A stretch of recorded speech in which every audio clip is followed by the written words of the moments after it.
Today we're gonna chug the shit out of a Vox Stomp Lab.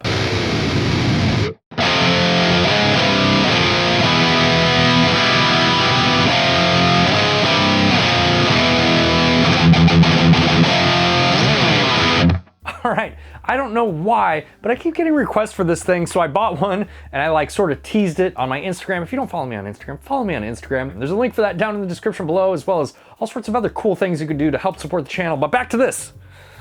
I don't know. I mean, a lot of you guys asked about it when I posted it in my Instagram stories. I got tons of messages asking me how good it was and what it was like, and I hadn't even plugged it in at that point, but I'm plugging it in right now and it sounds pretty good. So first, let's start off with the signal chain. This is a Jackson Soloist with EMGs that is running into the Vox Stomp Lab that is going into a solid state power amp and powering this Mesa 4x12 cabinet. The reason that I hooked it up this way at first is because, you know, you look at this tiny little thing and assume the cabinet emulation inside probably doesn't sound that good. So I wanted to do it this way because I didn't want to plug it in and use the cabinet emulation inside the pedal and just have everyone dismiss it as this totally not good piece of gear when really, like, everything else is pretty good in it, you know? So we're on the metal amplifier. I have all of the effects bypassed besides the noise reducer. I have the noise reducer turned all the way up and it's doing an excellent job of killing any noise. There's absolutely like no hiss or anything like that right now, which is pretty surprising. Now there's a couple pros that this tiny little pedal has going for it right away. Not only does it sound good, but it also has a power switch, which is really cool. I really don't like it when gear doesn't have a power switch. Maybe that's just a personal thing for me. Maybe you feel that way too. Let me know down in the comments below if you agree with me, but it's really nice that it has a power switch. The other thing that I like about it is the chicken head knobs. I wish more gear had chicken head knobs like that. That's just me. That's a personal aesthetic choice. Maybe you like that, maybe you don't. Again, let me know down in the comments if you agree with me. Okay, so we are on the metal preset. Let's hear how it sounds.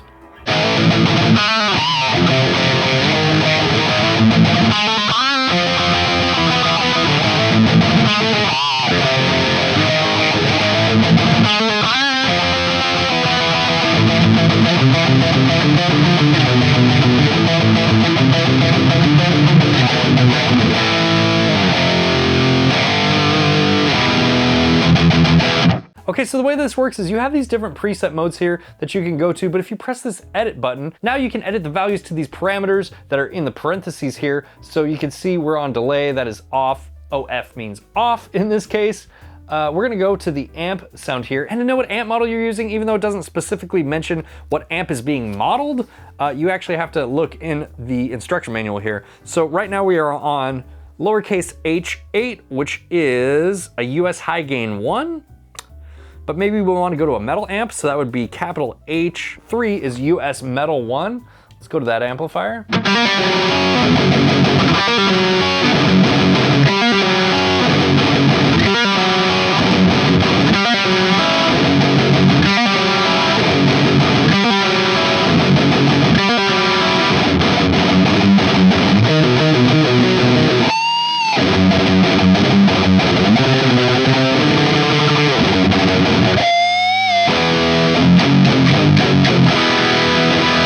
Not a bad sounding amplifier. We have these different value knobs here. Value 1 is going to be your gain.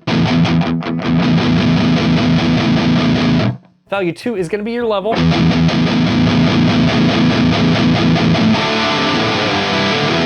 And then if we move it to the pop setting here, that is low in parentheses. That makes value 1 the bass. And you can hear it has a tremendous amount of low end response. Value 2 is going to be your middle control. And then if we move this to the blues or high setting, value 1 is going to be the treble. And value 2 is going to be the presence.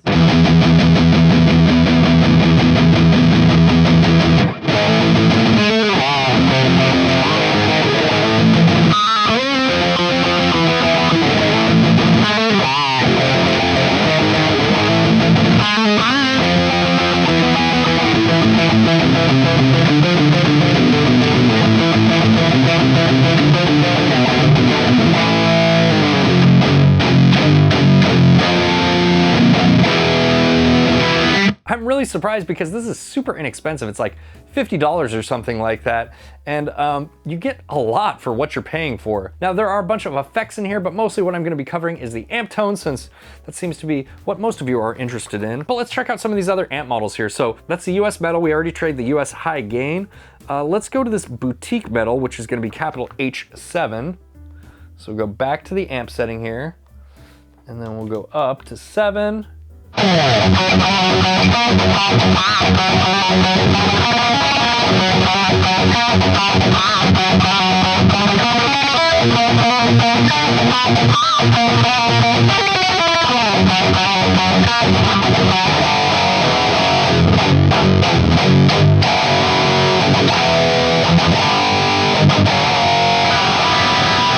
Now I had to turn the low end down there quite a bit because something weird is happening when the low end is up.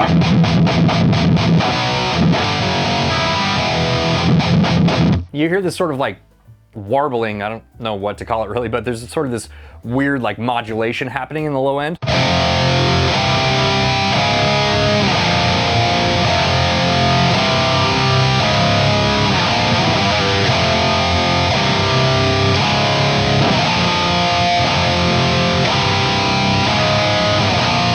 It goes away though when we turn it down past noon.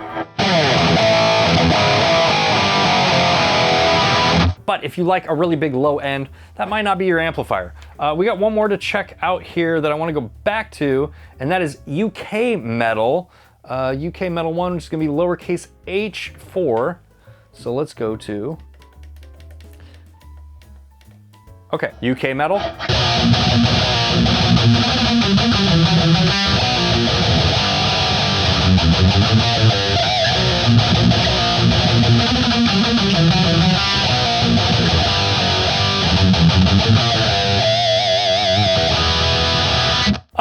It has sort of like a weird compressed quality. I think I'm definitely liking the US Metal and the US high gain amps the most, but they don't sound bad. And again, especially for how cheap this thing is, I'm really surprised at how good it's sounding.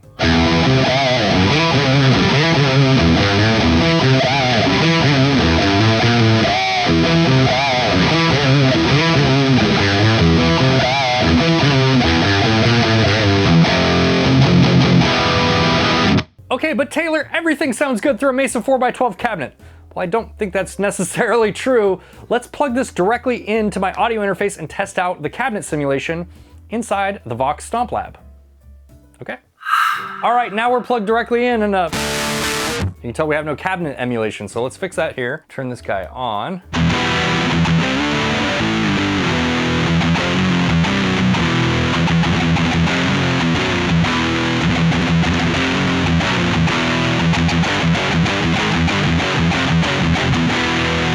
Okay, it's not the worst sounding thing in the world, but let's open up our manual here and figure out what exactly cabinet we are using, because yeah. I'm just gonna go straight for the US Vintage 34x12, which is, oh, the display should read US.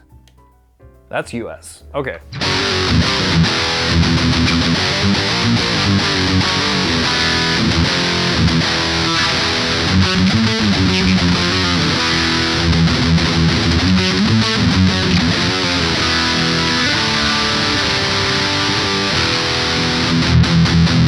It's not the worst thing ever. It kind of reminds me of the old pod, you know, like the Beam unit in the way it operates and kind of the way it sounds also. Let's check out one more cabinet here real quick. We have a UK T75 4x12. So that is U2.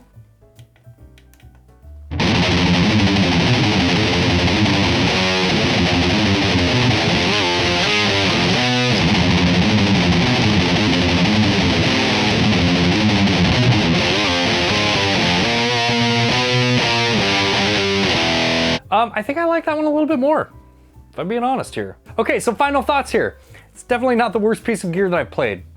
Not even close. It's actually pretty good, and there's some things that I want to mention here that if you go into this global setting, there are different connection types here. So you have A1, A2, A3, and then line. I've been using line this whole time, but you have 3 different amp modes, like if you're connecting it to the front of a combo amp or a half stack or something like that. It's all in the manual, but you have different voicing options there that will help you out. And another thing I want to mention is I have this plugged into my power supply back here. It does not come with a power supply, it comes with batteries. I don't know if powering it with batteries would make it sound any different, but what's cool about that is it makes it super portable. So you can plug headphones into it, have your batteries, and just walk around and jam and have pretty decent tones to boot. All right, what do you guys think about the Vox Stomp Lab? Let me know down in the comments below. And as always, if you guys like this video, make sure to hit the like button. If you really like what I do here on my channel, there are all sorts of ways to help out down in the description below. And until next time, I'll see you guys later.